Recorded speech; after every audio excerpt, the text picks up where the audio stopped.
This is why being on all the time when you're out in your community and having fun and building relationships matter. So the big question is, what are the top agents doing to absolutely crush it in real estate, grow their teams, and add more transactions year over year while so many struggle? If you ever thought about this, you're not alone. No one has been able to get the answers until now.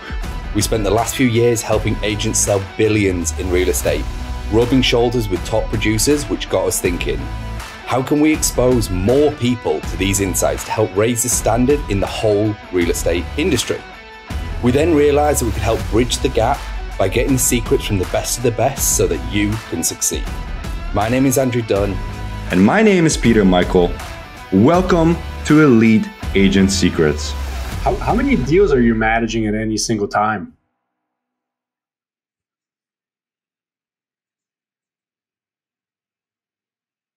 Well, can you talk about like how that initial idea came about, execution, and how it started to work up to the numbers that you guys are doing now?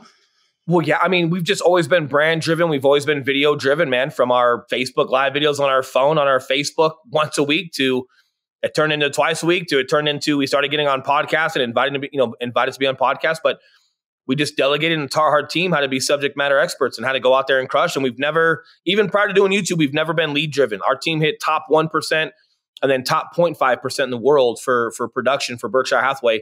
And we had never touched a lead. It was all just teaching them to be subject matter experts and professionals, throwing events and just getting involved in their community, man. Like throwing your kids' school. You know how many parents already know, like, and trust you because you got kids at the same school, but you won't go to the field day. You won't go to the 5K. You won't go to the daddy-daughter dance and interact. And then when they have a field day and businesses can put up tents and give stuff away, you won't go do that.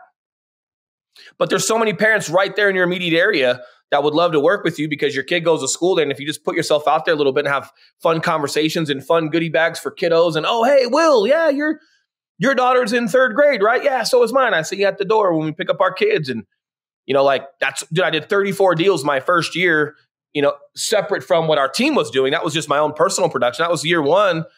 And it wasn't any leads, man. I did 7 deals. 7 out of the 34 were from the gym. And it was because I was having conversations with people. It wasn't like, hey, man, how's your day going? Oh, I'm trying to get big like you. Nah, bro, I'm trying to get big like you. Living the dream. Like, dude, shut the fuck up, man. Like, I was asking people how their day was. I was asking them, hey, like, what type of job do you have that lets you come to the gym at 9 a.m.? Oh, hey, man, I own a contracting company. We do oh, dude, I'm in real estate. Man, I don't have a good contractor for that stuff. Would love to have a conversation with you. Or people start knowing you. And because you're around people from your kiddo's school and people from the gym so consistently, they get time to know, like, and trust you. Secondly, if they have a real estate question, you don't got to bombard them and attack them because you're going to see them tomorrow. Answer their question and like, yeah, man, hey, if I can ever help, I'd love to be of service to you, man. I'd love to represent you, man, and hopefully I answered your questions. And hey, man, I'll see you tomorrow at the gym. And you don't have to be so overwhelming to try to like get that person because you're going to see them tomorrow. So less is more. And it was just, dude, it's all relationship building. And so we ventured into like more social media. We met a couple guys that were doing YouTube the right way and kind of collabed with them and got some ideas. And we kind of took their idea and their, in their framework of what they were doing. And we put our twist on it. We really committed to it. And we've always been ourselves with it, right? We've always cared. It's still the relationships, even though we're on video at YouTube, it's still relationship driven. But then the biggest piece was the systems and processes to organize clients because we have a call to action on the screen, right? We say things like, hey guys, we are licensed brokers in the state of Colorado. And as much as we love making these videos, we would love more to help you with your real estate needs. So that number popping up below, we are the guys who answer the phone calls and the text messages and the email. So anything we can do to help you, we would love to do that. But with that being said, let's talk about the 5 things you need to know about Cherry Creek North. Cool. So there's a call to action. Well, when people are calling and text messaging and emailing, there's got to be a system that gets them onto Zoom calls, that gets them involved with our pre-approved lender, that gets the ball rolling before they actually get here. And those systems and processes are huge, right? There's a ton of that in order to manage that much volume. And then just delegation, man. You've got to train and lead people around you. So, hey, Eli's got his role. You know what I mean? We've got a couple of other agents that help with the YouTube side and take clients out to show them some homes. And then I oversee negotiations and submitting of contracts. And I'm still talking to clients, but we've trained a couple people to take some of that plate so I can be on here with you guys. So I can go throw events and train more agents. My time is no longer best fit just running a deal by myself. Is we've trained people the right way, but that's also entrepreneurship. If you want to heighten your level of scalability, you have to replace yourself. You don't get to promote yourself if there's no one that can take the role of what you've been doing, right? So you've got to be able to train people the right way effectively in order for you to take that next lead role in order in building your company. Systems, processes, frameworks. Let's unpack some of it. For somebody who is starting from zero, what is the most important system, process, or framework that we can share with the audience that's listening? Attention. If you're just starting, you haven't done shit, you need to get out there and create attention, right? Like the systems and processes we have, we're going to be throwing events on it. We're going to be making some courses on it. You can reach out and ask specific questions. In order to that question, though, none of that stuff matters if you're not going to go put in the work. Like, so you got to get on camera. You got to figure out what you're talking about, and you got to be consistent with it, because the volume we do, it doesn't happen overnight, right? Like, man, the first 3, 4, 5 months, it's slower, but it's all compounding interest, man. It all continues to just get busier and busier and busier. We keep making our channel better and better and better, but you have time before you need those systems and processes to be major league level, right? Like, the first thing you got to do, and I'm saying this for a purpose, man, because a lot of the realtors out there, dude, they've got every idea for everything. They've got every system and process for everything, but they don't fucking put themselves out there and do anything, right? So if I sit here and talk about the different backends we got and how we organize it, it could look amazing. You could have this amazing framework and super clean car that just sits in a garage and you never drive it. You got to get out there and expose yourself. And you can, believe it or not, man, you can handle a lot through Facebook Messenger, Instagram Messenger, like YouTube phone calls. Like, dude, we were handling a lot before we delegated into a system. But you've got to be consistent on video, and you got to put yourself out there. And if you start and then you stop, people see it. They might not tell you, but if you stop creating your content, people pay attention to that, and they're not trusting your professionalism. Yeah, I think this is a framework. So one of the things that I think we've all seen, heard of, is like, don't overcomplicate it. Like, if you're just starting, you don't need all these fancy systems. I'm like the king of MVP, which is like minimum viable product, right? Like, this is the domain that I live in. And like, for example, Peter is not so much like that. He is like, he makes stuff look good. He makes it pretty and visual and all that great stuff. And then everyone comes and they're like, oh, this is a really nice looking website. Any website I built converts really well, but looks like shit. Because I only care about the back end dollars. So his look really good, but mine like I just want something that works, that proves the process. So I think it's interesting. Learning, though. Learning from me. I'm not sure. Learning MVP's king, so too far. But if you were to give some video examples, that if a realtor listened to this right now, go on Facebook Live, shoot some videos. Would you say go to the properties you're selling, face in front of it, horizontal, walk around the property, talk about it, that style? If you walk around the property, I want to slam my head in a fucking door. All right, so let's... So no, right? So you just got to understand your audience. Nobody from your fucking Facebook's buying that open house or buying that listing. I bet my left nut, okay? At the volume we've done and all the social media we've done, we've never once had somebody from our Facebook buy the open house or buy the listing we were showing. Zero. So then why am I going to walk around like Minecraft and show the home? It's mildly interesting. It's exhausting to go through. And it's not you're showing me. Look at me. This is my listing. This is my open house. And you're showing what you have. Look at my closing photo. It's all you. It's like, you've got to create content that's relevant to a consumer. So, okay, well, how do you flip that? Well, if you have an open house or a listing, great. Well, this is a super hot market across the country, right? Denver's second hottest market behind San Diego. San Diego is the hottest market in the country as of like 3 weeks ago. So if it's changed, check it, whatever. The bottom line is the entire country, I think, is a hot market, if I'm not mistaken, correct? 100%. Okay, so if you have an open house or a listing, show it. Hey, guys, I'm here at 1234 Paradise Road. I've got a new listing that's coming up next week. We're getting some professional photos done, and I was chatting with sellers about some strategy, and a lot of great questions popped up from my sellers. And believe it or not, these questions that sellers are asking super matter to you, because they all have to do with like how they choose a buyer, right? So, hey, listen, whether you're working with me or with someone else, here are the top 3 things you need to know as a buyer right now in a market like this that can make your offer separate from someone else. And then I'm going to stand in front of it. If it's got curb appeal, I'll stand in front of that house. If it's got a great kitchen, I'll set myself up in the kitchen. So I'm still showing you, look at me. I have a listing or I have an open house, but I'm giving you something of value. Hey, buyers, listen, these things matter. And of course, highest offer is always the best offer, right? Like, don't get me fucking started on that cliche statement. But in addition to that, like, what else matters to the deal? Where does the lender get involved? How do you communicate as a buyer's agent? And how can you, like, the totality of that interaction between a listing agent and you and submitting your offer and a lender getting involved? Hey, what can you do to separate yourself in addition to having the highest, coming in as competitive as you can price-wise, right? Like, there's a lot there, right? So you can say, hey, buyers, man, like, I'm talking with my sellers, but guys, all of their questions are directly toward how they should be deciding one of you. So, hey, if you're a buyer, I'm going to give you some info straight from a seller. Here's what they're looking for. And hey, listen, if you're also a seller, yes, these questions that I answered today, yes, these matter. So, hey, if you need to sell your home, whether you're working with me or with someone else, I would love to help you. But these things matter. It's not just the highest offer. Guys, there's people throwing multiple offers out on the weekends, and they're going under contract with you, and they're gone 2 days later because their other house that they liked better got put under contract. Like, how do you know as a seller how to prioritize someone? How do you know which deal is, right? Because the whole highest and best, it's like, well, yeah, the highest number is always going to be well, but are they throwing shit against the wall just to see what sticks? Or are they committed? Like, how do we dive into that? What questions should be asking? So, hey, if you're a buyer, here's the things you could be doing to enhance your ability to be competitive. And hey, if you're also a seller and you're looking at selling a home like this or any home that you've got, I would love to continue to run down these with you and make sure that you as a seller are protected and we pick the right people to go into contract with and we have a frictionless process to the best of our ability, right?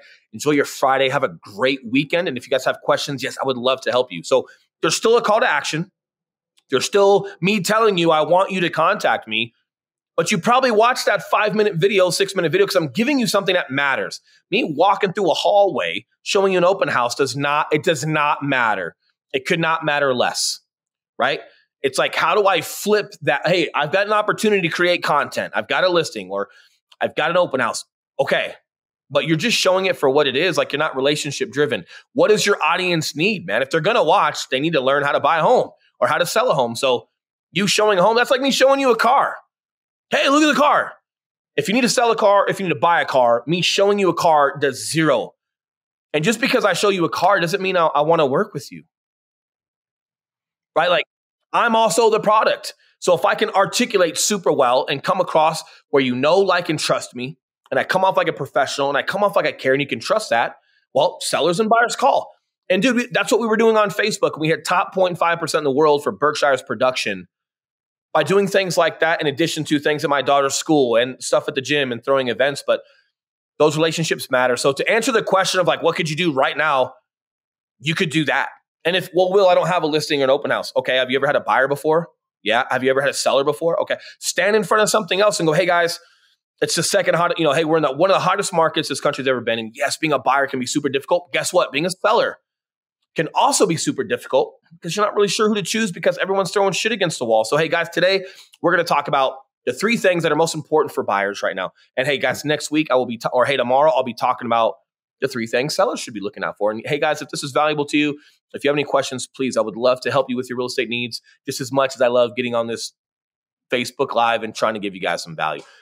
So there's a way to frame it, even if you don't have a listing, right? So hopefully that's not too long-winded in answering some questions, but like, dude, it's not just getting on camera. It's not just doing a video once a week. It's like, what are the decisions you're making and how are you in tune with your network and how are you building relationships and focusing on being a value add? If you're focused on being a value add, I'm not walking through an 8-minute open listing, right? Like, I'm going to figure out how I can create content from where I'm at, if that makes sense. Right. Yeah. I mean, so it's interesting because listening to your journey, obviously organization, accountability came from basically pre-real estate. These were habits that you had ingrained. And then you had boots on the ground influence where you went, schools, gyms, wherever you went, you just nurtured and built relationships like a decent fucking human being. Right. I just love it, dude. I love the influence. The platform is real estate. This is service. This is helping people during one of the most stressful / exciting / not exciting. Dude, we've had biggest purchase. Dude, it's the biggest purchase. It can be a very exciting, which makes it stressful and emotional time for people. We've also had clients that had a significant other kill themselves and now they're moving. Not fun. We've had people get divorced. Now they're moving. Not fun. So, dude, it's not always fun, right? But like, hey, we're proud to be of service and do the best we can to just keep the thing as seamless as possible. And whatever your next adventure is, we're setting you up to be successful for that next adventure. Or, hey, it is super exciting. But just because you're super excited because you're a first-time home buyer or you're the buyer that's buying your dream home because you can afford more, dude, it's still super stressful. It's still unknown. And you still got to navigate and manage people's emotions and inform them on a process ahead and prepare for the process ahead and manage those expectations. So if they get an inspection that's got a little bit more on it than normal, where they're not freaking the fuck out because you've prepped them prior to them being emotional, right? Like, or if you're selling something and the buyer sends you something with 45 things on an inspection objection, like, hey man, like if you've prepped your seller appropriately, they don't have these knee-jerk emotional reactions. They're prepared, right? So, but it all comes from a place of just wanting to serve and prepare people the best and manage their emotions and just, hey, am I a professional? Am I here to get emotional with you or am I here to advise you, right? So when you're super excited, I'm not. When you're super sad, I'm not. Like, it's not my place to be sad. It's not my place to be excited. I'm going to smile and congratulate you, but I'm going to keep this. I'm the buoyancy, man. I'm the buoyancy. I've got to navigate this deal. And just because you're super excited because we won the offer doesn't mean that sewer is not fucked. And we find out about it 3 days from now.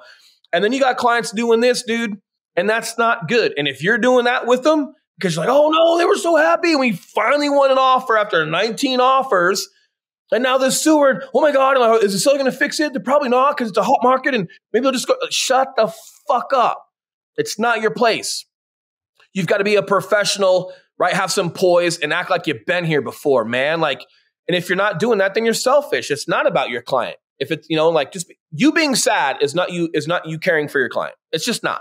Okay. Go home and be sad later. Or, hey, that's a bummer. But hey, right now, we got to make sure we're prepping for things and we manage our emotions and we just prep them and set a process, set a standard for what to expect moving forward. And then as things happen, once we get into the process, you manage them. And this is also why relationships are important. Like when I said, hey, I got a roof guy, I met at the gym. Dude, we got electricians and plumbers. I got a plumber who is an electrician. We got roof guys. We got cleaners. We've got handymen that do all sorts of weird shit. Why do you think that matters? Because you know how much stuff on an inspection objection is not a big deal if you've got great resources to mitigate it.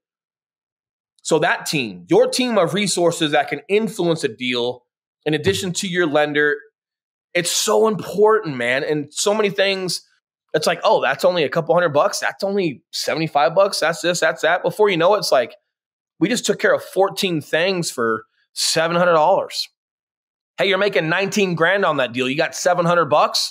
And do you want to take care of it and look like a freaking hero to your client? Or do you want to count your pennies and look this far in front of you and not see the bigger picture of the relationship? Well, if that's okay. But then I'm just wondering, like, what you're prioritizing. Are you prioritizing relationships and being of service and the bigger picture of wanting the credibility in that relationship? Like you guys talked about another guy in the podcast who built relationships with 10 people and now his whole business thrives. You don't think he did the right thing for those people? And then as he got more people from those people, you don't think he's done the right thing for those people? Of course he has. So that's where you got to figure it out. But if you don't have the resources to navigate that, well, then yeah, you're in hot water. So this is why being on all the time when you're out in your community and having fun and building relationships matter, right? Like, and just because I meet a general contractor or a plumber doesn't mean he's not important. He might be the most important person, right? So then from all that, this is what I'm quite liking about your journey. So obviously you got your 37, right? And this is your deals. And then that was through just boots on the ground influence. And then you talk about the Facebook ideas. I fucking love. They're great. Like everyone listening, you can go out and do that today. Do say 1 a week, 2 a week, just get it out there, a bit of consistency. I guess you could even upload them to YouTube. Like it's not going to do any harm, have a channel, moving to Denver, Colorado, something like that. Hey, thanks for listening to this episode. Now, before you go, we're giving access to a private training we did where we revealed the top 3 niches to get listings today completely for free. So if you want access, you can go and download that training at eliteagentsecrets.com. We're regularly releasing new trainings, guides, and cheat sheets. So make sure to head over to eliteagentsecrets.com and sign up so you don't miss out.